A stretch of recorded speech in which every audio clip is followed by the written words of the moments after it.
Putin has gone too far. Europe is preparing a nuclear response. Even before the full-scale invasion of Ukraine, Russian state propaganda, funded by the Kremlin, was counting the seconds it would take missiles to reach European capitals. After 2022, the situation escalated rapidly, and now it is not only radical journalists who are threatening the European Union with nuclear weapons, but also official representatives of Russia, including Dmitry Medvedev, the chief ideologist of the Russian authorities when it comes to the complete destruction of the world. And whereas before, prior to Donald Trump's presidency, the European Union could rely on the support of the United States of America as its senior partner and the main country in NATO. Now that privilege no longer exists.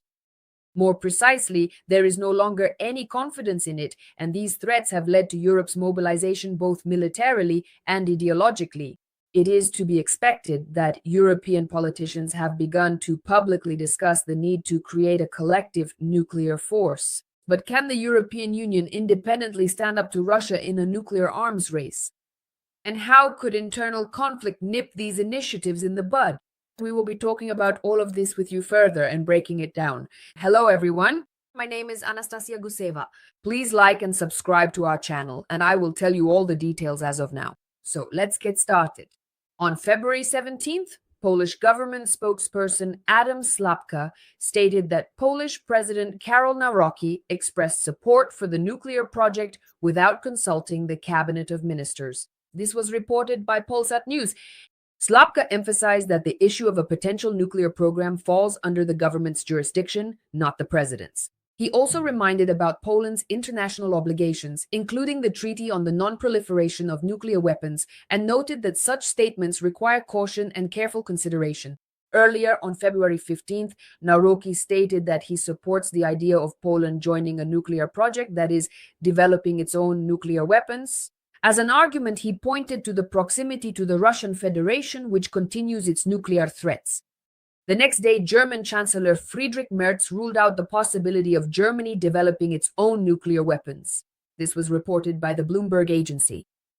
During a recent episode of the Match Vessel podcast, Friedrich Merz explicitly stated that he does not consider such an option for the country, reminding his audience that current international agreements, which include the landmark 2+4 Treaty of 1990, as well as the Nuclear Non-Proliferation Treaty of 1970, strictly commit Germany to renounce any form of nuclear armament.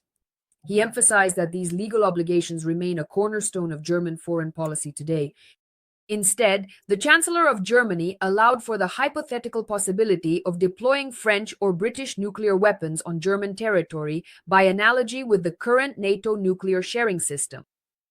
Currently, within this system, German fighter jets are stationed at the Buchel Air Base, which is designated for the potential use of American nuclear weapons that remain under the control of the United States of America. Friedrich Merz noted that, in theory, a similar arrangement could also be extended to French or British armaments. However, the French nuclear program is largely based on its naval component, which creates technical and practical issues in the event of potentially deploying such weapons in Germany. Against this backdrop, discussions continue regarding the role of France as the only country in the European Union that possesses its own nuclear arsenal. After the United Kingdom left the European Union, France became the only nuclear power remaining within the bloc. Earlier, Estonia also announced the possibility of deploying Allied nuclear weapons on its territory. Foreign Minister Margus Tsahkna noted that the Estonian doctrine does not prohibit such a step if NATO deems it necessary within the framework of its defense plans. According to him, Europe should not dismiss such an idea in advance. However, not all European politicians support an active public discussion specifically about nuclear weapons and nuclear armament. Belgian Defense Minister Theo Franken stated that European leaders talk too much about nuclear deterrence. Commenting on Friedrich Merz's words, he emphasized that such statements should be made with extreme caution. Franken also commented on the Future Combat Air System program, a joint project by Germany, France, and Spain to develop a sixth-generation fighter jet. In his opinion, the statements made by the German Chancellor have called the future of this initiative into question.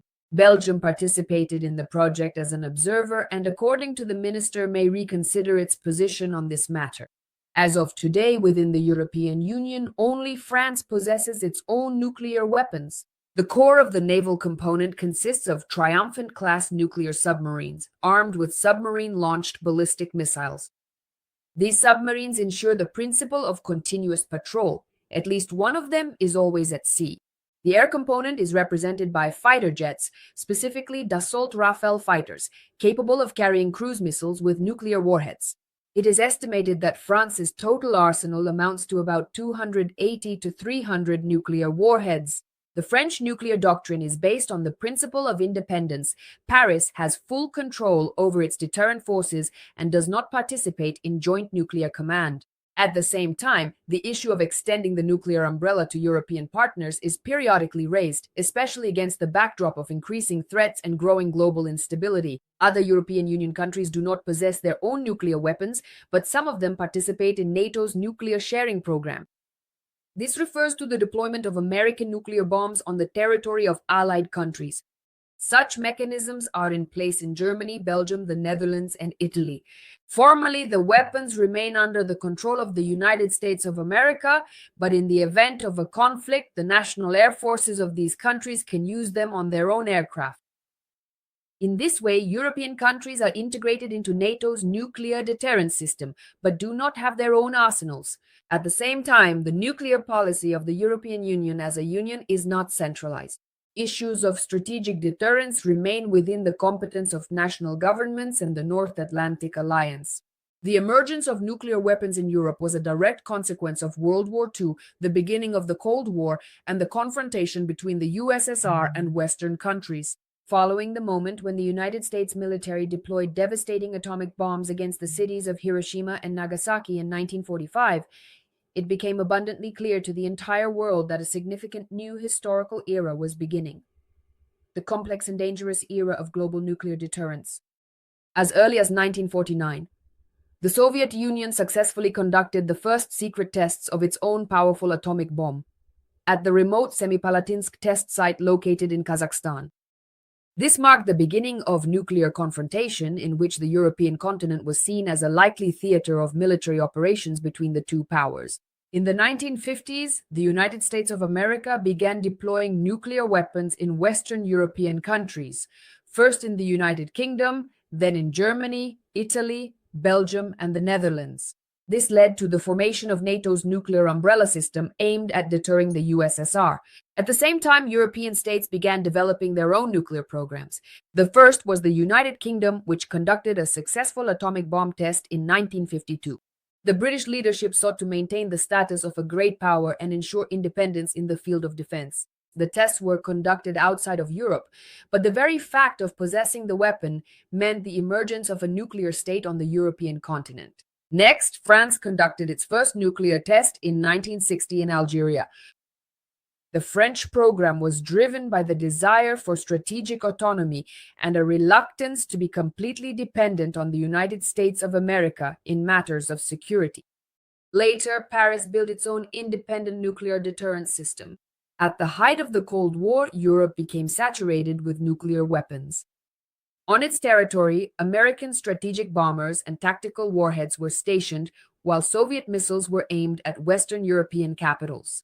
A particular crisis arose in the 1980s when the USSR deployed SS-20 intermediate-range missiles and NATO stationed Pershing II missiles in West Germany. The continent effectively found itself at the center of the threat of nuclear escalation. The situation changed after the signing of the Intermediate-Range Nuclear Forces Treaty in 1987. Some of the weapons were destroyed and the level of tension decreased. After the collapse of the Soviet Union, part of the Soviet nuclear arsenal ended up on the territory of Ukraine, Belarus, and Kazakhstan. By the mid-1990s, this weaponry had been transported to Russia. This is the situation as of now. Give us your likes, give us your comments. What do you think? How will the situation with Europe's nuclear armament develop further? And is it really possible that very soon we might see new countries within the European Union possessing nuclear weapons? Write your thoughts in the comments and we'll see you in our next broadcasts. Please take care of yourselves.